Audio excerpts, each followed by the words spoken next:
golongan manusia. Berarti 4 golongan manusia itu adalah istimewa di hadapan Allah Subhanahu wa ta'ala.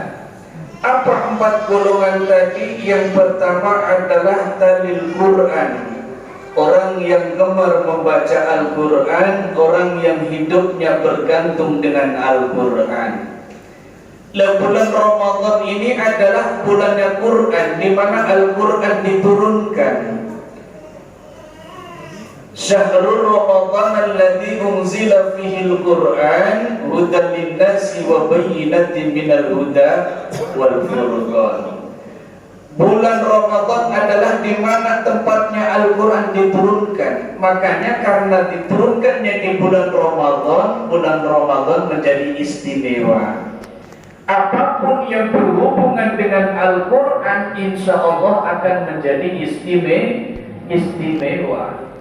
Rumah yang dibacakan Al-Quran pun akan menjadi istimewa. Kata Rasulullah, zayyinu buyutakum bitilawatil Quran. Hiasilah rumahmu dengan bacaan Al-Quran. Rumah kalau sering dibacakan Al-Quran, Allah akan turunkan malaikat rahmat, sehingga rumah itu akan adem, tentrem, ayem. Jadi kadang-kadang masuk rumah itu hawanya udah pengennya emosi aja, dikit-dikit banting piring, dikit-dikit banting kursi, ya kan, dikit-dikit nabok dan lain sebagainya. Kenapa? Rumah tidak ada cahaya Al-Quran. Kalau nggak ada cahaya Al-Quran, malaikat rahmat nggak bakalan turun. Tapi kalau rumah dijadikan untuk tempat baca Al-Quran, insya Allah malaikat rahmat akan turun. Kalau rumah penuh dengan malaikat rahmat, insya Allah penghuninya akan adem ayem. Jadi kalau bapak-bapak lagi marah nih Bu, baca Al-Quran, insya Allah bapaknya pulang-pulang marah, bacain kul huwallahu ahad. Nggak manjur juga bacain Yasin.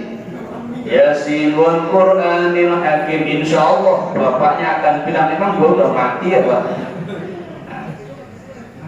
Zayyinu buyutakum bitilawatil Quran, kita hiasi Al-Quran. Makanya bulan Ramadan ini yuk kita berlomba-lomba tadarus Al-Quran. Reza udah dapat berapa juz? Jangan kalah sama ibu-ibu udah berjus-jus. Ada jus alpukat, ada jus mangga, ya kan? Ada jus melon. Nah, bulan Ramadan kita khatamkan Al-Quran 30 juz, satu hari 1 juz, sampai dengan akhir Ramadan kita khatam paling tidak. Orang yang apapun terkait dengan Al-Quran akan dimuliakan oleh Allah Subhanahu wa ta'ala. Anak pintar baca Al-Quran, pahalanya untuk siapa? Untuk orang tuanya. Kemarin ada anak yang juara lomba menghafal Al-Quran dalam usia 8 tahun, hafal 30 juz. Akhirnya mendapatkan hadiah berangkat haji langsung dari Arab Saudi. Siapa yang berangkat? Bapak ibunya yang senang. Itu karena Al-Quran. Anak kalau pintar Al-Quran, orang tuanya insya Allah di dunia akhirat akan mendapatkan syafaat. Amin.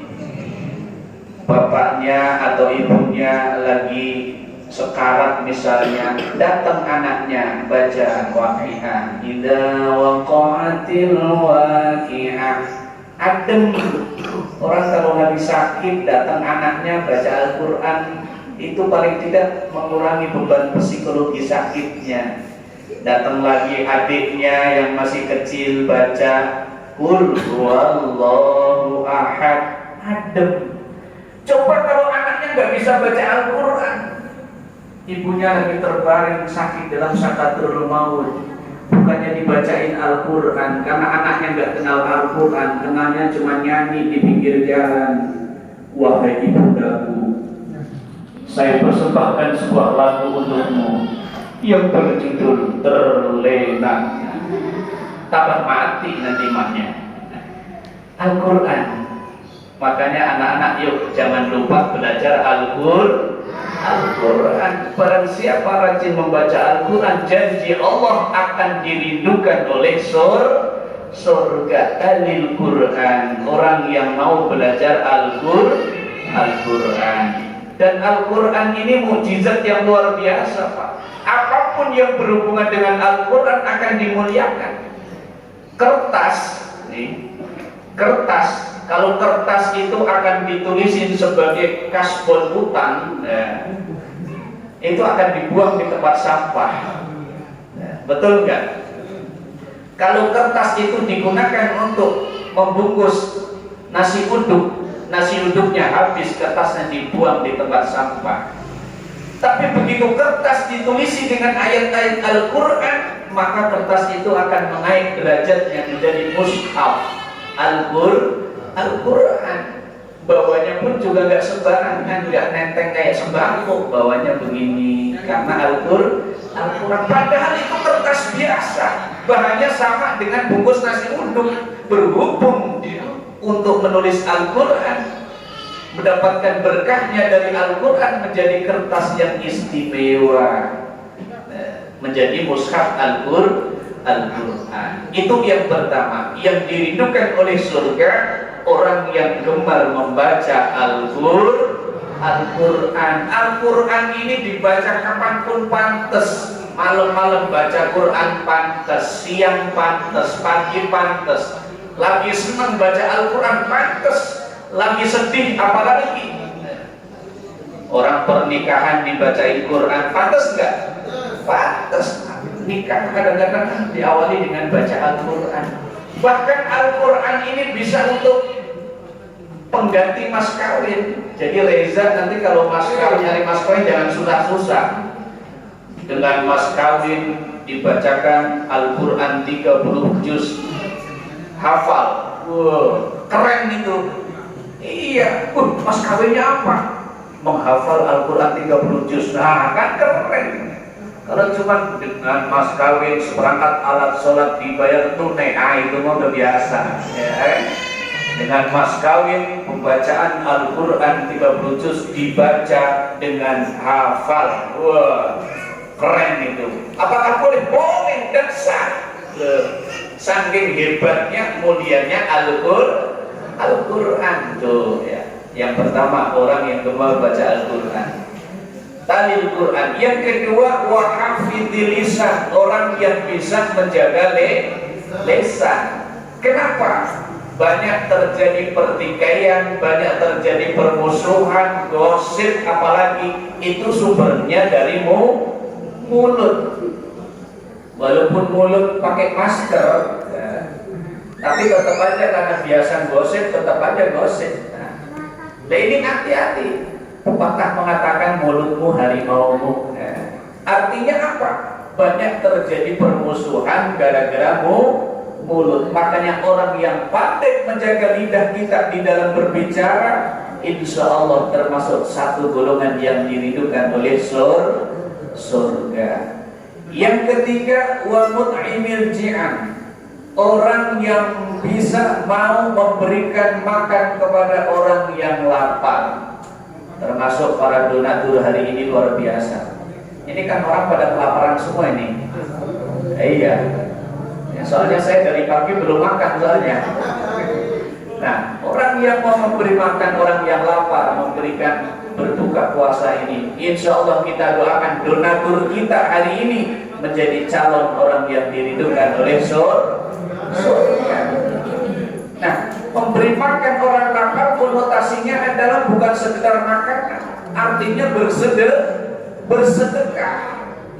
Sebagian harta kita adalah milik orang lain, milik fakir miskin. Makanya benar hari ini sekaligus kita mengadakan buka puasa bersama, juga menyantuni anak-anak yatim kita. Kita doakan anak yatim kita ini mudah-mudahan nanti menjadi orang yang sukses, menjadi orang yang hebat.